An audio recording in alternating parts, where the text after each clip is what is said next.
Hello दोस्तों, मैं उज्जवल कुमार। आज हम लोग हिस्ट्री को पढ़ने वाले हैं जो कि मॉडर्न इंडिया होगा हमारा, यानी आधुनिक भारत। इसमें हम लोग पढ़ेंगे भारत में स्वतंत्र राज्यों के उदय के बारे में। इसमें जितने भी टॉपिक आएंगे, इस टॉपिक से प्रश्न वो सभी प्रकार के वनडे एग्जाम में प्रश्न पूछे जाते हैं। तो चलिए हम लोग देखते हैं। बात करते हैं बंगाल की। तो बंगाल में अंग्रेजों की सबसे पहली फैक्ट्री 1651 ईस्वी में स्थापित की गई थी। ठीक है, बंगाल में अंग्रेजों की सबसे पहली फैक्ट्री 1651 ईस्वी में स्थापित की गई थी। फिर बात करें आगे, तो सन 1700 ईस्वी में मुगल बादशाह औरंगजेब ने मुर्शीद कुली खान को बंगाल का सूबेदार नियुक्त किया था। और एक चीज़ और समझिए कि मैं एक एक पॉइंट जो बता रहा हूँ, आप इन चीज़ों को आप ध्यान से सुनेंगे और समझेंगे, क्योंकि इसी पॉइंट से आपका क्वेश्चन बनने वाला है। लेकिन 1707 ईस्वी में औरंगजेब की मृत्यु हो गई। कहने का मतलब क्या था, इससे पहले वाली लाइन को बताते हैं कि सन 1700 ईस्वी में मुगल बादशाह औरंगजेब ने मुर्शीद कुली खां के बंगाल का सूबेदार नियुक्त किया गया था। सन 1700 ईस्वी में मुगल बादशाह औरंगजेब ने मुर्शीद कुली खान को बंगाल का क्या किया गया, सूबेदार नियुक्त किया। लेकिन 1707 ईस्वी में औरंगजेब की क्या हो गई, मृत्यु हो गई। फिर आगे क्या हुआ, तो बंगाल का स्वतंत्र शासक मुर्शीद कुली खान 1713 से लेकर 1727 तक बंगाल का सबसे पहला नवाब बना रहा। ठीक है, जो कि 1713 से लेकर 1727 तक। हम बात करते हैं आगे, तो इसने बंगाल की राजधानी ढाका से मुर्शिदाबाद स्थानांतरित किया और इसी के द्वारा इजारेदारी प्रथा की शुरुआत किया गया। आगे हम बात करें तो सुजाउद्दीन 1727 से 1739 तक बंगाल का अगला नवाब बना। इसके द्वारा 1733 ईस्वी में बिहार पर अधिकार कर लिया गया और इसने अली वर्दी खां व्यक्ति को बिहार का सूबेदार बनाया।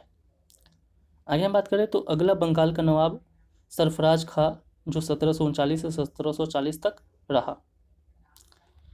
फिर 1740 में होरिया का युद्ध हुआ और ये युद्ध किसके किसके बीच हुआ, तो अली वर्दी खां के और सरफराज खां के बीच हुआ, जिसमें अली वर्दी खां क्या हो गया, अली वर्दी खां ने सरफराज खां को क्या किया, हरा दिया। समझना है। फिर इसके बाद बंगाल का अगला नवाब 1740 से 1756 ईस्वी तक रहा। कौन रहा, तो वो अली वर्दी खान रहा। ठीक है। फिर इसके बाद बंगाल का अगला नवाब सिराजुद्दौला बना, जो 1756 से लेकर 1757 तक रहा।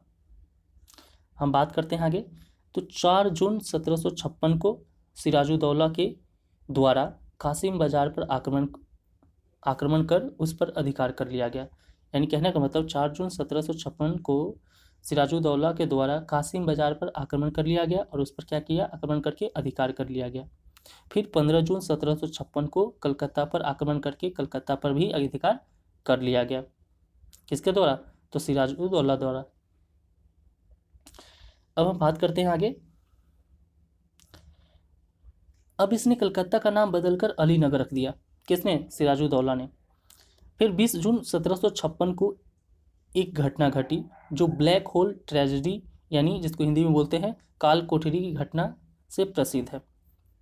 ठीक है। इस घटना को एक पुस्तक में लिखा गया जिसका नाम एलाइव द वंडर्स था, जो विलियम हॉलवेल के द्वारा लिखा गया था। ठीक है, तो एक एक चीज़ों को आप ध्यान से सुनेंगे क्योंकि यहाँ से प्रश्न बनते हैं। हम बात करते हैं आगे, तो 9 फरवरी 1757 को एक संधि हुई जो अलीनगर की संधि कहलाती है, जो सिराजुद्दौला और रॉबर्ट क्लाइव के बीच हुआ। ठीक है। फिर 23 जून 1757 को प्लासी का युद्ध हुआ जो रॉबर्ट क्लाइव और सिराजुद्दौला के बीच हुआ, जिसमें रॉबर्ट क्लाइव के द्वारा सिराजुद्दौला को पराजित कर दिया गया। फिर सिराजुद्दौला की हत्या मोहम्मद बेग के द्वारा कर दिया गया। अब बंगाल का अगला नवाब मीर जाफर बना। ठीक है, जो कि 1757 से 1760 तक रहा। कौन, मीर जाफर। कहाँ का नवाब बना, बंगाल का। फिर बंगाल का अगला नवाब मीर कासिम को बना दिया गया, जो कि 1760 से लेकर 1763 तक अंग्रेजों द्वारा बनाया गया, जो कि 1760 से 1763 तक रहा। कौन, मीर कासिम। इसने बंगाल की राजधानी मुर्शिदाबाद को मुंगेर यानी बिहार स्थानांतरित कर दिया। ठीक है, मुर्शिदाबाद से कहाँ स्थानांतरित कर दिया, मुंगेर जो कि बिहार में था, वहाँ स्थानांतरित कर दिया। किसने, बताइए। किसने किया? तो मीर कासिम ने। हम बात करते हैं आगे। अब फिर से बंगाल का नवाब मीर जाफर को बना दिया गया, जो कि 1763 से 1765 ईस्वी तक वो रहा। आगे बात करें तो 22 अक्टूबर 1764 को बक्सर का युद्ध हुआ। इस युद्ध के बाद बंगाल का अगला नवाब निजामुद्दौला को बना दिया गया, जो कि 1765 से 1766 तक रहा। फिर 1765 में इलाहाबाद की संधि हुई। इसमें दो संधि हुई। दो संधि कौन कौन सी हुई, चलिए देखते हैं उसके बारे में। पहली संधि 12 अगस्त 1765 को हुई, जिसमें रॉबर्ट क्लाइव और शाह आलम द्वितीय के बीच हुई। दूसरी संधि 16 अगस्त 1765 को हुई, जिसमें रॉबर्ट क्लाइव और सुजातुद्दीन दौला के बीच हुई। ठीक है, सुजातुद्दौला के बीच हुई। आगे हम बात करें तो 1765 से 1772, ठीक है, 1765 से 1772 तक बंगाल में द्वैत शासन लगा दिया गया और 1772 में वारेन हेस्टिंग को भेजा गया और इसी ने इस द्वैत शासन का अंत कर दिया। ठीक है, बंगाल में द्वैत शासन जो लगा उसको किसने अंत कर दिया? 1772 में वारेन हेस्टिंग ने। और फिर 1773 का रेगुलेटिंग एक्ट यानी ब्रिटिश ईस्ट इंडिया कंपनी पर इंग्लैंड और भारत में नियंत्रण स्थापित करने के लिए भेजा गया। ठीक है, समझ रहे हैं ना क्या कहा गया कि 1773 का रेगुलेटिंग एक्ट यानी ब्रिटिश इंडिया कंपनी पर इंग्लैंड और भारत में नियंत्रण स्थापित करने के लिए भेजा गया। ये क्या था? अधिनियम था।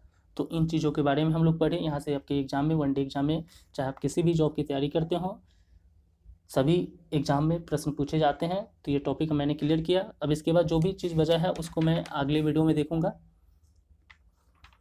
चलिए मिलते हैं अगले वीडियो में, तब तक के लिए धन्यवाद।